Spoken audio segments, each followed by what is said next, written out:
Welcome back everyone. Welcome to civil services study practice set number ये 325 है।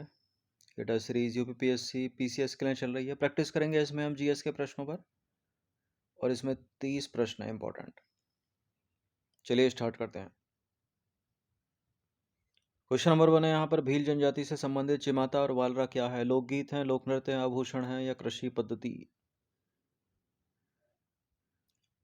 देखिए tribes भी इंपॉर्टेंट है, भारत में जितनी भी पाई जाती हैं मैच वैच करने के लिए पूछ लेता है कौन से राज्य में कौन सी ट्राइब पाई जाती है, या उनसे संबंधित जो लोक नृत्य हैं या लोकगीत या कृषि की पद्धतियाँ, ये इन पर भी प्रश्न बन जाते हैं एग्जाम में।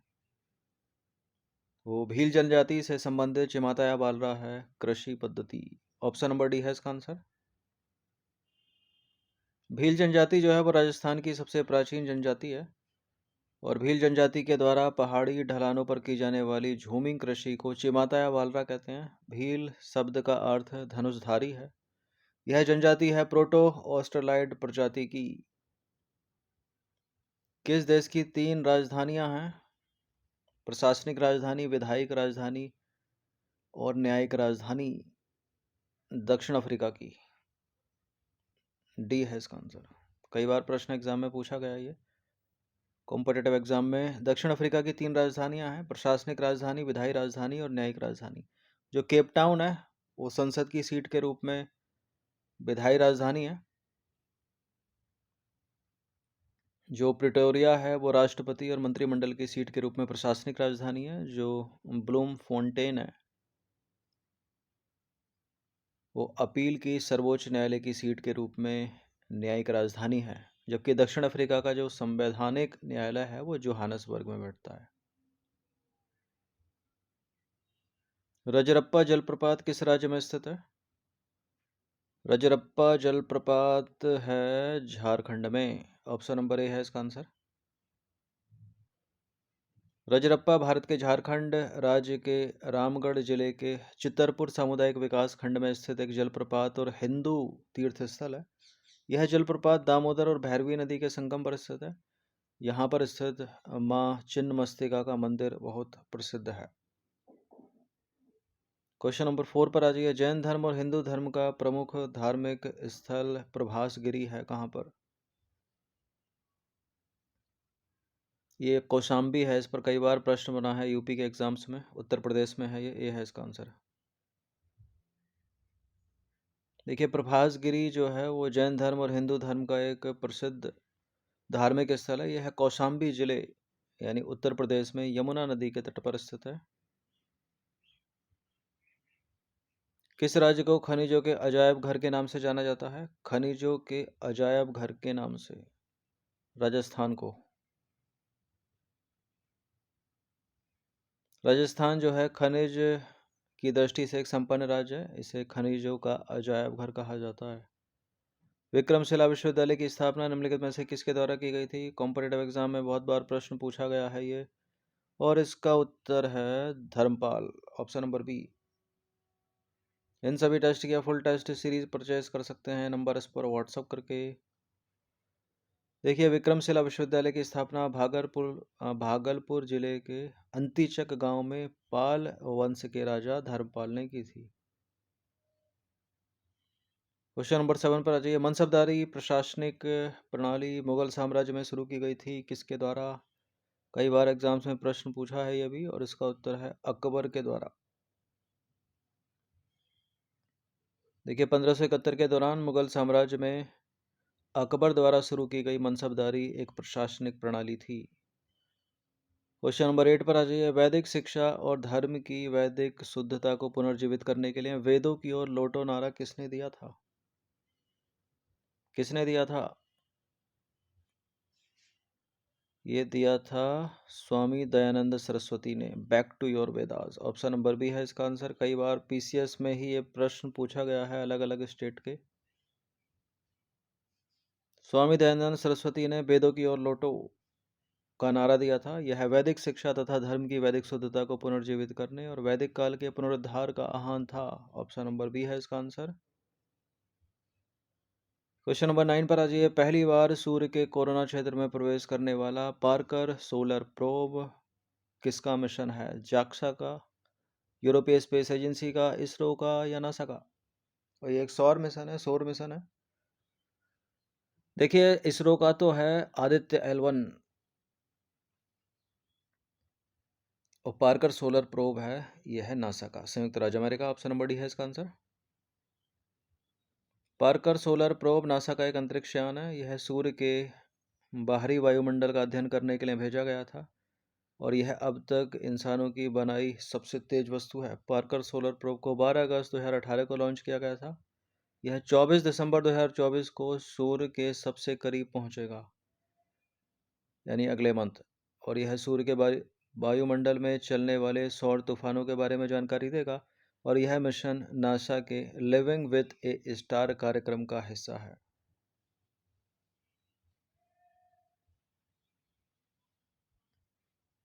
क्वेश्चन नंबर 10 पर आ जाइए। विश्व गौरैया दिवस कब मनाया जाता है? विश्व गौरैया दिवस मनाया जाता है 20 मार्च को। ऑप्शन नंबर ए है इसका आंसर।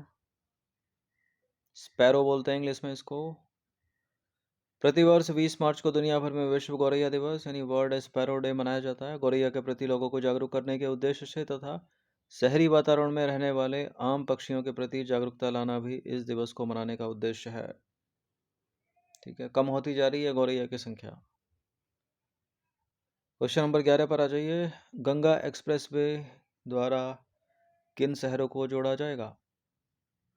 गंगा एक्सप्रेसवे जोड़ता है पश्चिमी उत्तर प्रदेश को पूर्वी उत्तर प्रदेश से। मेरठ से प्रयागराज तक जाता है, ये डी है इसका आंसर। और 12 जिलों से होकर गुजरता है। गंगा एक्सप्रेसवे उत्तर प्रदेश का एक महत्वाकांक्षी एक्सप्रेसवे प्रोजेक्ट। यह एक्सप्रेसवे उत्तर प्रदेश को, पश्चिमी उत्तर प्रदेश को पूर्वी उत्तर प्रदेश से जोड़ता है और मेरठ से शुरू होकर ये जाता है प्रयागराज तक और 594 किलोमीटर लंबा है और 12 जिलों से होकर गुजरता है। जो ज़िले हैं मेरठ, हापुड़, बुलंदशहर, अमरोहा, संभल, बदायूं, शाहजहांपुर, हरदोई, उन्नाव, रायबरेली, प्रतापगढ़ और प्रयागराज या इलाहाबाद। ना इसमें लखनऊ है ना कानपुर है, याद रखिएगा। उन्हीं दो को रखकर पूछेगा एलिमिनेट करवाने के लिए। क्वेश्चन नंबर 12 पर आ जाइए। गगनयान मिशन किसका है? गगनयान तो भारत का ही मिशन है ये। ऑप्शन नंबर ए है इसका आंसर। गगनयान भारतीय अंतरिक्ष अनुसंधान संगठन यानी Indian space research organisation ISRO का एक मिशन है। इस मिशन के तहत 3 अंतरिक्ष मिशनों को कक्षा में भेजा जाएगा, पृथ्वी की कक्षा में, लो अर्थ ऑर्बिट में। और इन 3 मिशनों में से 2 मानव रहित होंगे जबकि एक मानव युक्त मिशन होगा।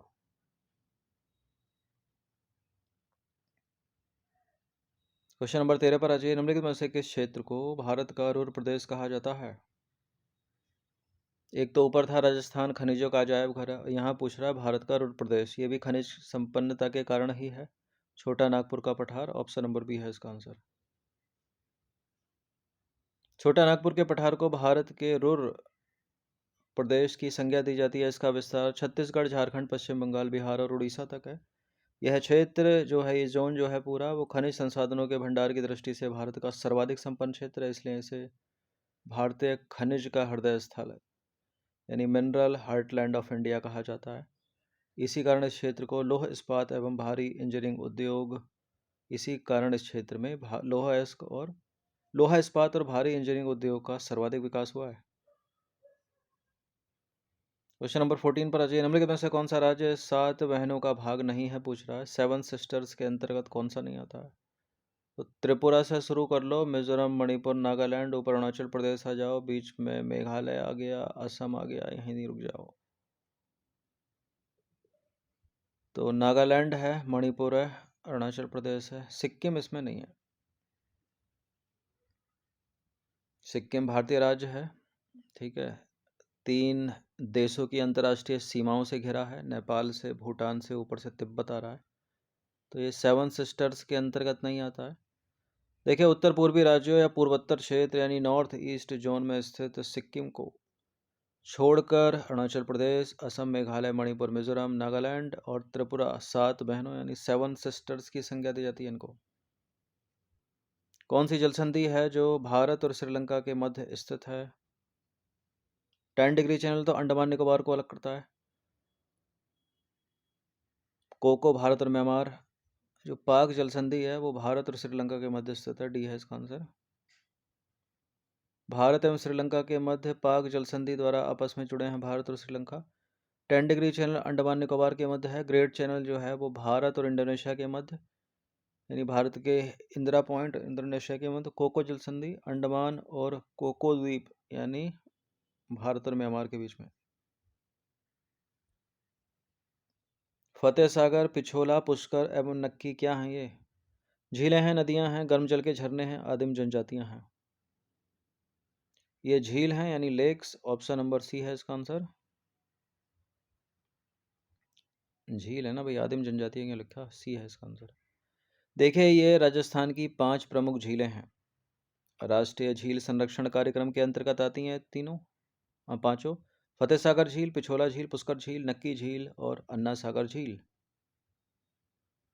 क्वेश्चन नंबर 17 पर आ जाइए। निम्नलिखित में से किसका मिलान सही नहीं है? पूछ रहा। यह है नदियां, यह है उनका उद्गम स्थल या राज्य। लूनी नदी राजस्थान से निकलती है, माही मध्य प्रदेश से निकलती है, बनास गुजरात से, बाण गंगा नदी राजस्थान से। लूनी राजस्थान से निकलती है, लूनी पर कई बार प्रश्न बना, माही पर भी कई बार प्रश्न बना, मध्य प्रदेश से निकलती है। बाण गंगा नदी राजस्थान से निकलती है और बनास नदी भी राजस्थान से निकलती है। इसके सामने गुजरात लिखा है तो गलत है और इसका आंसर हो जाएगा ऑप्शन नंबर सी। तो बनास नदी मिसमैच है क्योंकि बनास नदी गुजरात नहीं बल्कि राजस्थान के राजसमंद जिले के कुंभलगढ़ के निकट खमनौर की पहाड़ियों से निकलती है। यह एकमात्र ऐसी नदी है जो संपूर्ण चक्र राजस्थान में ही पूरा करती है, राजस्थान के बाहर नहीं जाती। क्वेश्चन नंबर 18 पर आ जाइए। आदि गुरु शंकराचार्य की समाधि कहाँ स्थित है? इनका जन्म तो केरल में हुआ था लेकिन इन्होंने समाधि ली थी उत्तराखंड में, उत्तराखंड के केदारनाथ धाम। ऑप्शन नंबर डी है इसका आंसर। देखिए आदि गुरु शंकराचार्य का जन्म 11 मई 1788 ईस्वी को कोच्चि केरल के पास कलाडी नामक स्थान पर हुआ था। 33 वर्ष की आयु में मात्र उन्होंने केदारनाथ तीर्थ में समाधि ली। क्वेश्चन नंबर 19 पर आ जाइए। भारतीय सुदूर संवेदन संस्थान कहाँ पर स्थित है? उत्तराखंड के देहरादून में है। देहरादून उत्तराखंड की कैपिटल है। ऑप्शन नंबर ए है इसका आंसर। उत्तराखंड के देहरादून में स्थापित है भारतीय सुदूर संवेदन संस्थान। भारत सरकार के अंतरिक्ष विभाग के राष्ट्रीय सुदूर संवेदन केंद्र के अंतर्गत एक प्रशिक्षण और शिक्षण संस्थान है। इसकी स्थापना हुई थी 1966 में। क्वेश्चन नंबर 20 पर आ जाइए। गोरी चैन पर्वत चोटी किस राज्य में स्थित है? गोरी चैन